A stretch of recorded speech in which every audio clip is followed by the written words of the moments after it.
కదా అలా. సో ఇది ఒక డేటా. డేటా అంటే ఏమో చెప్తాను. డేటా పక్కన ఇన్పుట్ ఉంటుంది, ఇన్పుట్ తర్వాత సిపియు ఉంటుంది, సిపియు తర్వాత అవుట్పుట్ వస్తుంది. లేదండి వినండి, నీకు ఇష్టమైన హీరో ఎవరు? ఉండదు, అమ్మాయి ఆన్సర్ ఏదో చెప్తుంది మనకు వద్దు, ఒక్క నిమిషం వినాక. ఇప్పుడు నేను ఇన్పుట్ ఇచ్చా, వాయిస్తో ఇచ్చిన. నేను తెచ్చినానమ్మా, వాయిస్ తెచ్చిన. నీకు ఇష్టమైన హీరో ఎవరు అని అడిగిన. ఇప్పుడు అమ్మాయి ఏం చేస్తుంది, ఉన్న హీరోలందరిలో క్యాల్కులేట్ చేసుకొని తనకి ఇష్టమైన హీరో ఎవరో ఎంచుకొని అమ్మాయి కూడా నాకు వాయిస్ ద్వారానే ఇచ్చింది. నేను ఇచ్చింది ఇన్పుట్ అయితే అమ్మాయి ఇచ్చింది అవుట్పుట్. బాగా గుర్తుపట్టుకో. రైట్, నేను ఇచ్చిందేమో ఇన్పుట్, అమ్మాయి ఇచ్చింది అవుట్పుట్. నేను ఇన్పుట్ ఏ రూపంలో ఇచ్చినాను? వాయిస్. అమ్మాయి కూడా వాయిస్ లోనే ఇచ్చింది. అలా కాకుండా రానా ఇక్కడ నీకు ఇష్టమైన హీరో పేరు రాయి, మాట్లాడాలి. ఇప్పుడు ఈ అమ్మాయి వాళ్ళ హీరో పేరు నేను అడిగిన క్వశ్చన్కి ఆన్సర్ ఇక్కడ టెక్స్ట్ రూపంలో ఇచ్చింది, అక్షరాల్లో రాసింది. అంటే నేను వాయిస్లో అడిగినాను, తన ఆన్సర్ వచ్చి టెక్స్ట్లో ఇచ్చింది. అంటే ఇప్పుడు ఇన్పుట్ అనేది లేదా డేటా అనేది టెక్స్ట్ రూపంలో ఉంటుంది.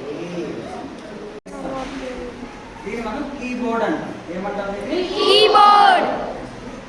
అదేవిధంగా దీని ద్వారా కూడా ఇస్తాం. దీని పేరు మౌస్. అంటే చూడడానికి కొంచెం ఎలుకలాగా ఉంటుంది కాబట్టి దీనికి మౌస్ అని పెట్టినారు. అర్థమైందా? సో దీంట్లో టైప్ చేయాలి, అంటే టెక్స్ట్ ఇవ్వాలి. దీంట్లో గ్రాఫికల్ యూజర్ అంటాం యాక్చువల్గా. అది దీన్ని ఆన్ చేసినాక నేర్పిస్తాను, ఓకేనా? సో ఈ గ్రాఫికల్ యూజ్ ద్వారా మనం ఇట్లా పిన్ చేసుకుంటూ దానికి చిన్న కర్సర్ లాగా ఉంటుంది, ఆ కర్సర్తో దీన్ని ఇచ్చుకుంటాం. ఈ రెండింటిని మనం ఏమంటామంటే ఇన్పుట్ డివైసెస్ అని.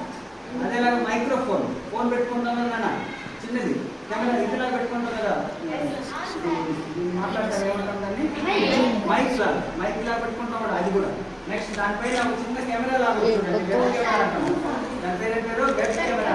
దాని ద్వారా కూడా ఇమేజ్ ఆడికి వస్తుంది. ఇది సిపి చిన్నదిగా ఉంది కదా. ఈ మొత్తాన్ని ఇంతకు మనం చెప్పిన లెక్కలు, తర్వాత పదాలు, ఇమేజెస్, వీడియోస్ అన్నింటినీ ప్రాసెస్ చేసి ల్యాప్టాప్లో ఇది ఉండదు కదా. ల్యాప్టాప్లో కింద ఒక చిన్న ప్లేట్ లాగా పెట్టేస్తుంది, అదే మొత్తం పని చేస్తుంది, కంప్లీట్ పని చేస్తుంది. నెక్స్ట్ ఇది అవుట్పుట్ డివైస్. ఇదేంటిది? పేరు మానిటర్. దీని పేరు ఏంటన్నా? ఇది అవుట్పుట్ డివైస్. ఈ అవుట్పుట్ డివైస్ చాలా రకాలు. ఇది అవుట్పుట్ డివైసే, అది కూడా అవుట్పుట్ డివైసే. ప్యానల్ పెద్దది. అలాగే మనం పేపర్ లాగా ఇలా పెట్టి వైట్ బోర్డ్ పెట్టి దానిపైన వేస్తారు. అది ప్రాజెక్టులు పెట్టి ప్రాజెక్ట్ ఆన్ చేసుకొని ఒక పెద్ద స్క్రీన్ లాగా పెట్టి వేస్తారు. అది కూడా అవుట్పుట్ డివైస్. అది కూడా ఏంటి? అవుట్పుట్. ఏదైతే అనుకుంటున్నారో దాన్ని చూపిస్తారు. ఏదైతే మీరు నేర్చుకోవాలనుకున్నారో అదంతా నీకు కనిపిస్తారు. వాటన్నిటిని మనం అవుట్పుట్ డివైసెస్ అంటాం. ఏమంటాం మనము? మొబైల్ ఫోన్లో ఒక అక్షరం టైప్ చేస్తుంది, కనిపిస్తుంది. అంటే ఇన్పుట్ అవుట్పుట్ రెండు ఒకే దాంట్లో ఉంటుంది. అందుకే స్మార్ట్ ఫోన్ చాలా ఇంపార్టెంట్.